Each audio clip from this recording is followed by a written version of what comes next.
Good afternoon, World Wide Web. Happy evening. I think it's dark out actually. Shoot, it's like midnight. I'm saying good afternoon. Spirit Airlines, Inc. Wow.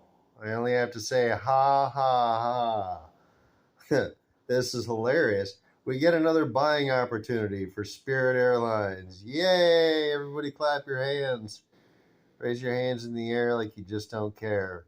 15.87 a share, worth $31 in November after the judge is done ruling correctly.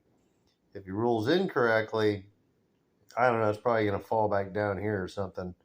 Or worse, who knows? It might be falling back to $10 if he rules against it. But he's a conservative judge. He's a Ronald Reagan appointed Judge Young. Um, Got a lot of good news for this merger. I'm really surprised to see that this thing give the world another chance to get it. The stock is cheap. It's just shocking. This thing was touching $20 just a week or two ago, and it was at 15.87, and then it went all the way up to 20. Got really close day in and day out. Kept going up a buck, collapsing after hours, going up a buck, collapsing after hours. And then it shit out for the last 2 weeks. Really hard to explain. Most of it happened in one day. And nothing really happened. Actually, good news happened. And I don't think people are seeing the good news. And I wanted to share it with everybody on this channel. Just an observation. JetBlue had a deal with American Airlines where they were sharing routes in the northeastern United States and doing revenue sharing. Because of this revenue sharing, the American Airlines JetBlue uh, agreement and thing that they were doing together was and could be viewed possibly as some kind of a monopolistic thing because they weren't competing with each other. It was kind of like price fixing a little bit. They weren't beating each other's price or trying to because they had a deal for revenue sharing.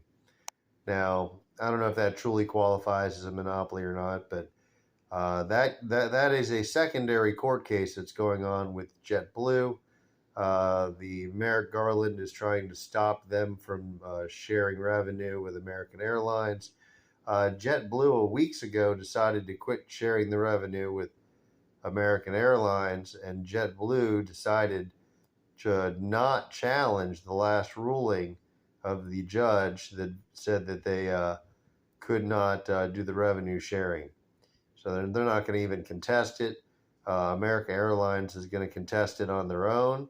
JetBlue is no longer I don't know if it's a defendant. I guess it's a defendant in that lawsuit. That's they're not going to be part of any appeal. And the good news about this is Merrick Garland is very unhappy that there's a conservative judge that's going to be making the decision on the JetBlue Spirit Airlines merger. So he's going to do everything he can to get this judge thrown off the case, and that's not going to happen. And then he's going to do everything he can do to get another judge to make some kind of a crazy ruling about JetBlue not being allowed to merge with Spirit, like a secondary ruling in a district that he thinks is more favorable, something he can handpick. It's kind of sleazy. Um, but since JetBlue is not appealing this case any higher, they're no longer even in the conversation. They're not even going to be a contestant in the litigation, and I don't think the judge is going to have any domain in their life whatsoever. So there won't be any more rulings like that coming. Merrick Garland's not going to get another judge to do something sleazy on his behalf, and that was one of the hurdles that we had to cross. The other hurdle we had to cross was getting a conservative judge that would rule that numbers 5 and 6 can merge together and become an airline that's still 10 times smaller than the top four. It's not a monopoly. It's not even close to being a monopoly. Um, their planes are in need of inspection. The engines, there's some kind of a defect in a very small percentage of the engines. Some of the planes of both airlines, JetBlue and Spirit, they both fly Airbus. They hold about 130 passengers. They both have to inspect their planes over the next year. My contention is they do this all the time anyhow. These are airplanes. They fly 4 flights a day each. So yeah, they need to be torn apart on the regular, but they're checking for hairline cracks on the engine block after years go by at a certain age. And there's only I believe, a 2-year gap of engines that had this issue with them. So the majority of the Spirit and JetBlue fleets will not be affected, but Spirit and JetBlue do have a few planes out of service, out of hundreds and hundreds of them. So not very meaningful. But here's the beauty of it: the judge is going to start the trial on August 15th. It's going to run for about a month. It's going to end in November. The judge is most likely going to rule that these two companies can merge together.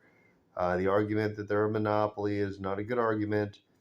Using the American Airlines JetBlue agreement as part of the argument for the Spirit deal, that was part of Merrick Garland's argument in his filings. He's saying because of what they're doing with American, they can't do the Spirit, blah, blah, blah. So his whole argument has been just sucked out of the courtroom and removed.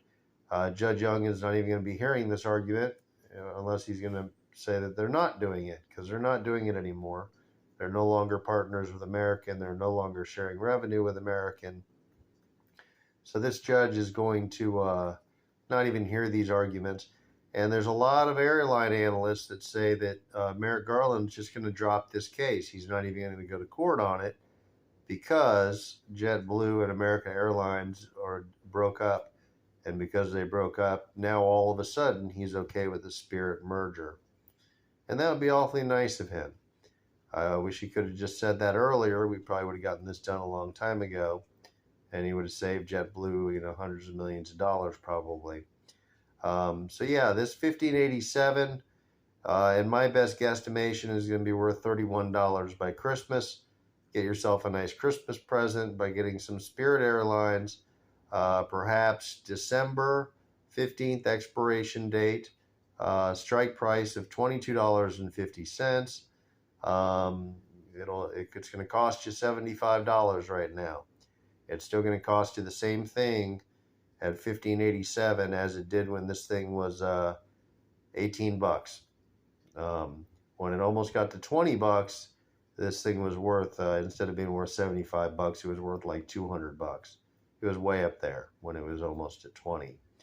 But it's the December 15th, 2250 strike price call option. Spirit Airlines should be about 75 bucks right now. You'll get $8.25 for each one if the merger happens. There's 2 ways to play this.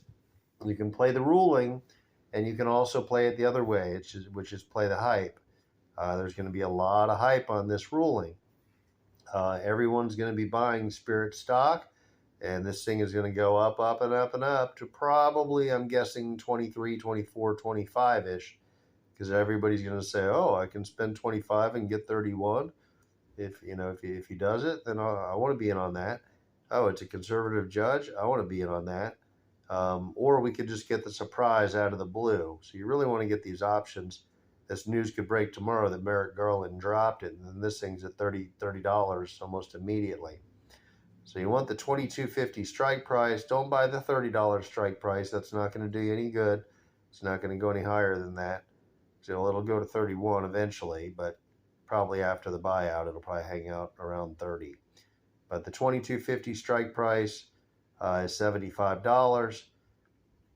Usually can bounce from $73 to $1 probably during the day. So you should hopefully be able to get a crack at it tomorrow morning if you haven't already. We went to $16 like 50 times today, and this was kind of the low for the day. Just mind-blowing. I don't think people are paying attention to it yet. I think people pay attention to things probably about a month and a half before there's the event. I'm noticing that with earnings. I'm noticing that with events. And then all of a sudden, you got a jockeying of interest, and you have a jockeying of people that say, oh, it's in play. And then they read the news finally, or they finally decide to get in on it. They're like, oh, that ruling's coming up. That's right. Let's get some Spirit, And the time to get the Spirit is in August. It's probably August, mid-August, maybe in July or so, whenever this court date was announced and the judge was chosen, and they dropped the American deal. Hello, okay, time to go do it.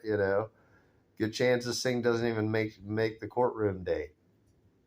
But yeah, so Spirit Airlines, I'm saying 8.25 per contract, $75 to buy it.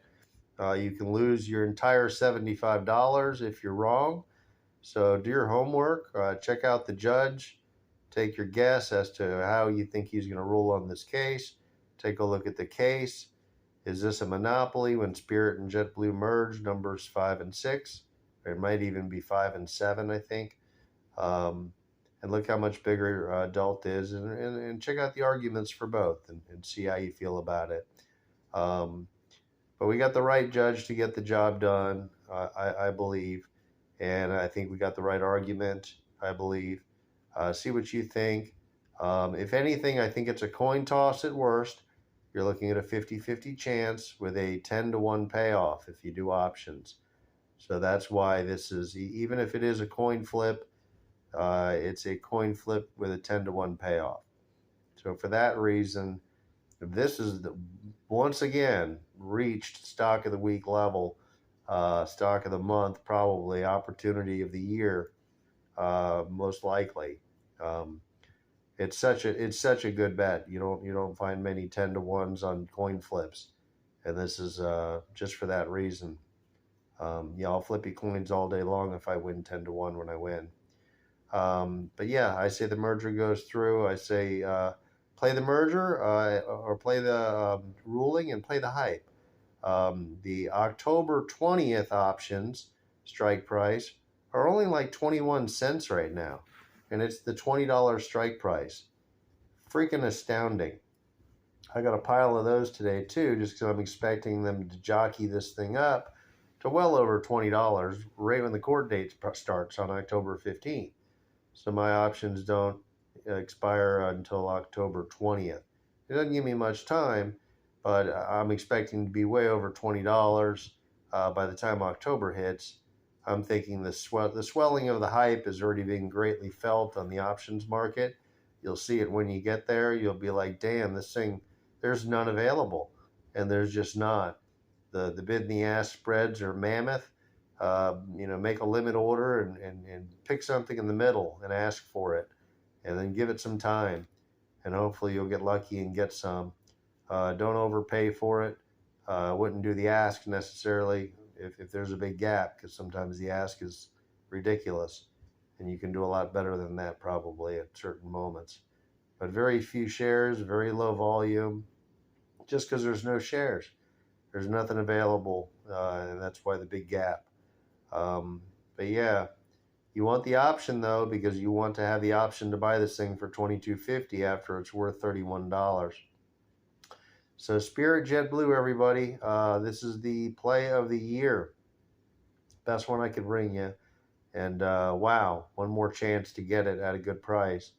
I went 6 times up my money on one of them, and I got rid of it, and then I still got a pile of the Decembers, and then I added the October 20th also just to play the hype. But then I got some more that ended 30 days, so I'm playing the pre-hype. So I'm doing the pre-hype, the hype, and then the main event. But I'm going to get rid of the ones that expire in 30 days as soon as the first motion upwards happens. Those are gone, and then I'm going to pile up even more on the Octobers and the Decembers. I like the Decembers the most. That's the most, the best bet, I would say. Have a wonderful evening. We'll catch you on the next video. Get your Spirit now. Last chance, last call. Like the video and subscribe to my channel for more updates.